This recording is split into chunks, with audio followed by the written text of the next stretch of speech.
Cinema के गुजरे 80 से 90 दशक की एक अदाकार अभिनेत्री श्री मंजू मलिक जी का एक्सक्लूसिव इंटरव्यू। इस वक्त बहुत बड़ी एक्ट्रेस मंजू मलिक हैं और मैं उनसे इंटरव्यू लेने के लिए आया हूँ। मंजू जी के पास आया हूँ और बहुत मुश्किल से इनकी डेट मिली। ये अपना इंटरव्यू देती नहीं किसी को, इनके साथ थोड़ा वक्त मिला है। Thank you. तो मंजू जी, अब तक की यात्रा आपकी कैसी रही फिल्म लाइन की? आपकी यात्रा क्या कह सकते हैं, सही रही और गलत भी रही, लेकिन उसके लिए हमें कुछ पछतावा नहीं है ज़िंदगी में। तो फिल्म लाइन को आपने क्यों चुना है? एक एक्ट्रेस बनने का आपने क्यों सोचा? बचपन में हमने कुछ पिक्चर्स देखी थी जिसमें मीना कुमारी और मधुबाला जी को देखा था, तो हम स्कूल में उनकी कॉपी करते थे और चाहते थे कि वैसे बने। तो घर में चूँकि अलग किस्म के लोग थे उस ज़माने में, डैडी बहुत बड़े इंसान थे, बहुत बड़ी। हाँ, आपने भी कहा कि इंश्योरेंस, हाँ जी, राय साहब चुने मैंने गाड़ियाँ और नौकर चाकर, तो कहते जैसे कहते हैं ना, born with the silver spoon. और उस ज़माने में फिल्म लाइन को बहुत गलत समझा जाता था, लेकिन मेरी ज़िद थी और ऊपर वाले की करम देखिए, इत्तेफाक देखिए या हालात देखिए, डैडी मेरे बिस्तर पे पड़ गए, उनको पैरालिसिस हो गया और वो 9 साल बिस्तर पे रहे। तो वहाँ से जिद करके मैं कैसे भी करके यहाँ आ गई और बचपन में ही आ गए थे, 11-12 साल की उम्र में। तो घर की मतलब जिम्मेदारी आपका है? बाद में फिर जिम्मेदारी, पहले शौक़ था, वो शौक़ जिम्मेदारी बन गया। तो उसके बाद में एक वक्त ऐसा आया कि जब बोलने लगे कि ये छोटी भी नहीं लगती और बड़ी भी नहीं लगती, मतलब हीरोइन भी नहीं बन सकती और छोटी बेबी भी नहीं बन सकती है। तो उस वक्त मुझे 2-4 साल काम बंद करना पड़ा। उसके बाद फिर मुझे काम मिलता रहा और करते रहे अपने हिसाब से। तो मुझे इसकी ख़ास किसी से गिला भी नहीं है, शिकायत भी नहीं है, कि जो है सो है। सिर्फ एक शिकायत मुझे है, वो क्या कहना चाहिए वैसे तो सिने आर्टिस्ट से और महाराष्ट्र जी, आप अपने दिल की बात बोलिए। महाराष्ट्र गवर्नमेंट से कि देखिए, जिनके छत पे मकान है, जिनके सर पे, उनको मकान मिल जाते हैं।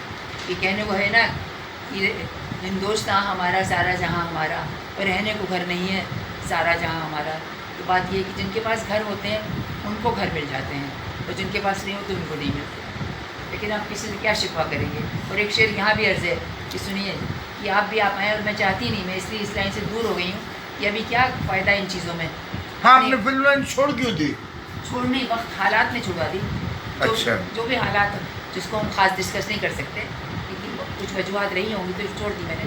तो अब तो एक शेर है इसके लिए कि कहाँ थे आप ज़माने के बाद आए हैं और मेरे शबाब के जाने के बाद आए हैं। वाह। और एक बात और कि आपकी नज़र में एक अच्छा आर्टिस्ट कौन होता है? अच्छा आर्टिस्ट ये होता है कि एक अच्छा पहले इंसान बनना चाहिए और उसके बाद अपने आप पे यकीन रखना चाहिए और हमको ऑब्जर्व करना पड़ता है। एक्टिंग कोई सिखाता नहीं है। हाँ, ये है कि आप जो स्कूल खुल गए हैं उसमें लोग पॉलिश कर देते हैं, लेकिन एक्टिंग आपके अंदर रहती है, कॉन्फिडेंस रहता है। और एक बच्चा रहता है हर आदमी के मन में, जो बचपन से हम लोग मिमिक करते हैं कि हम डॉक्टर बनेंगे, ये बनेंगे, वही एक्टिंग होती है। तो एक्टिंग के लिए कुछ खास करने की ज़रूरत नहीं होती, आप अंदर आपको महसूस करना पड़ता है कि आप अच्छे एक्टर हैं या नहीं। आपने इतनी फिल्में की हैं, मुन्ना, रहमान साहब के साथ, नूतन के साथ, मेरा मुन्ना, के अब्बास के साथ, दीप जलता रहे, अभी भट्टाचार्य के साथ, छोटी छोटी बातें मोतीलाल के साथ, जोगन आपने की जिसमें आप नरगिस की छोटी बहन बनी, दिलीप कुमार भी था उसमें, फिर मैं शादी करने चला, फिरोज खान।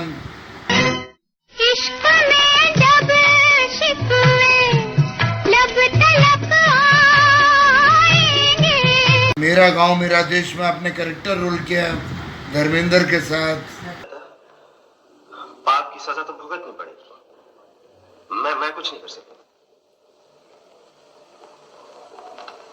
आपसे एक बात पूछूं?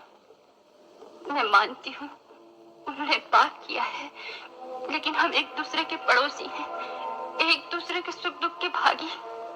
मगर आप लोगों को खबर तक नहीं कि मेरा बच्चा बिना दवा के मर रहा है। क्या इसमें आप लोगों को कोई पाप नहीं लगता? हाँ, पाप तो है। एक बच्चा बिना दवा के पल पल तिल तिल करके मर रहा है, तो क्या इसमें राजा को कोई पाप नहीं लगता?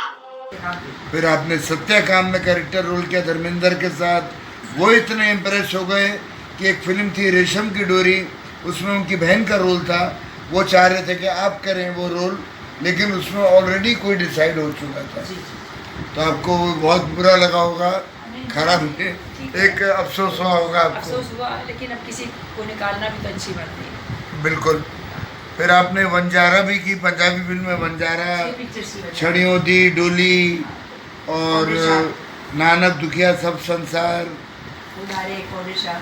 हुलारे कोटे साहब, और एक फिल्म आपने की मैं शादी करने चला, जिसमें फिरोज खान भी थे, IAS और भी थे। मैं उसमें साइड तो इतना आपने काम किया, इसमें आपको सबसे अच्छा काम, सबसे ज़्यादा मज़ा किसमें आया आपको एक दो फिल्मों में? ये देखिए, ये चीज़ें हर पिक्चर अपने को अच्छी लगती है, लेकिन मुझे मज़ा आया छोटी छोटी बातों में मोतीलाल जी की पिक्चर में, और टीवी चलता रहे। मेरे पंजाबी पिक्चर्स मुझे बहुत अच्छी लगी अपनी दोनों, और एक मैंने गुजराती पिक्चर भी की थी संस्कार, वो भी हीरोइन थी मैं उसमें। अच्छा गुजराती अच्छा। में बोली मैंने। अब शोज भी करती थी हाँ, मैं स्टेज के? शोज एंकरिंग करती थी, शोज करती थी, ऑर्गेनाइज करती थी। अनूप जलोटा का आपने एक शो भी किया था, और भी किए थे आपने शोज, तो अच्छा है। जगजीत जी का किया था। आज आप अपने हालात के साथ खुश हैं, जो हालात हैं आज आपके?